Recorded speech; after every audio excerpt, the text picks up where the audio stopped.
कला दर्पण न्यूज.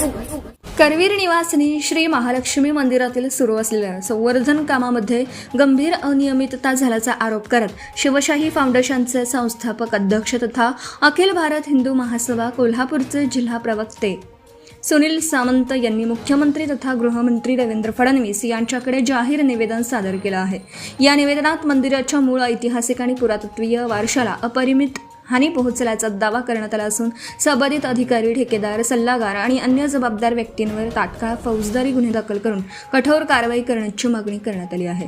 निवेदनात म्हटलं आहे की 3.5 शक्तिपीठांपैकी एक असलेल्या आणि लाखो भाविकांचं श्रद्धास्थान असलेल्या करवीर निवासिनी श्री महालक्ष्मी मंदिराच्या जतन आणि संवर्धनाच्या नावाखाली सुरू असलेल्या कामामध्ये वारसा संवर्धनाचा निकष आणि लागू कायद्यांचं उल्लंघन झाल्याचं दिसून येत आहे. त्यामुळे मंदिराच्या ऐतिहासिक, धार्मिक आणि सांस्कृतिक स्वरूपाला मोठा धक्का बसल्याचा आरोप करण्यात आला आहे. या प्रकरणी जुना राजवाडा पोलीस ठाण्यात लेखी तक्रार दाखल करण्यात आल्याचं सांगण्यात आलं. भारतीय न्याय संहिता तसेच प्राचीन स्मारक, पुरातत्वीय स्थळं आणि अवशेष संरक्षणासंदर्भातील लागू कायदे आणि वारसा संवर्धनाच्या तांत्रिक निकषांनुसार संबंधित दोषींविरुद्ध फौजदारी गुन्हे नोंदवण्याची मागणी करण्यात आली आहे. सुनील सामंत यांनी निवेदनात मंदिरातील ऐतिहासिक दगडी कारंजे हटवण्याच्या निर्णयावरही प्रश्नचिन्ह उपस्थित केले आहे. संवर्धनाच्या नावाखाली वारसा वास्तूचं नुकसान, मंजूर कार्यारंभ आदेशातील अटींचं उल्लंघन तसेच संबंधित अधिकारी, ठेकेदार आणि सल्लागार यांच्यात संगनमत झाल्याची शक्यता व्यक्त करत या संपूर्ण प्रकरणाची स्वतंत्र, निष्पक्ष आणि उच्चस्तरीय चौकशी करण्याची मागणी त्यांनी केली आहे. यासोबतच संवर्धनाशी संबंधित सर्व कागदपत्रे, मंजुरी पत्रे, मोजमाप पुस्तिका, छायाचित्रे, व्हिडिओ, CCTV फुटेज आणि इतर सर्व पुरावे तात्काळ जप्त करून सुरक्षित ठेवावेत.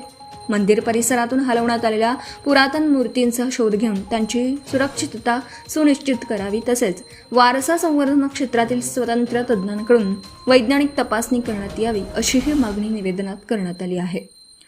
महालक्ष्मी मंदिर हे केवळ धार्मिक स्थळ नसून महाराष्ट्राच्या सांस्कृतिक, ऐतिहासिक आणि आध्यात्मिक अस्मितेचं प्रतीक असल्याने या प्रकरणातील कोणतीही चूक अथवा निष्काळजीपणा खपवून घेतला जाणार नाही असं निवेदनात नमूद करण्यात आलं. तपास पूर्ण होईपर्यंत सुरू असलेल्या संवर्धनाच्या पुढील सर्व कामांना तात्काळ स्थगिती देऊन वारसा वास्तूचं आणखी नुकसान होणार नाही यासाठी प्रतिबंधात्मक उपाययोजना कराव्यात अशीही मागणी करण्यात आली.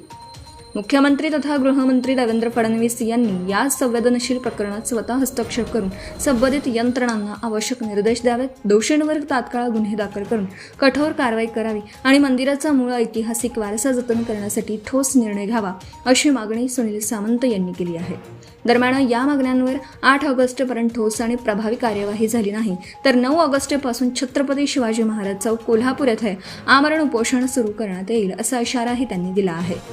हा लढा कोणताही राजकीय अथवा वैयक्तिक हेतूने नसून आई अंबाबाई मंदिराचा ऐतिहासिक वारसा, सांस्कृतिक अस्मिता आणि भावी पिढ्यांसाठीचा अमूल्य ठेवा जतन करण्यासाठी असल्याचं त्यांनी स्पष्ट केलं आहे. Subscribe now and press the bell icon. Never miss an update.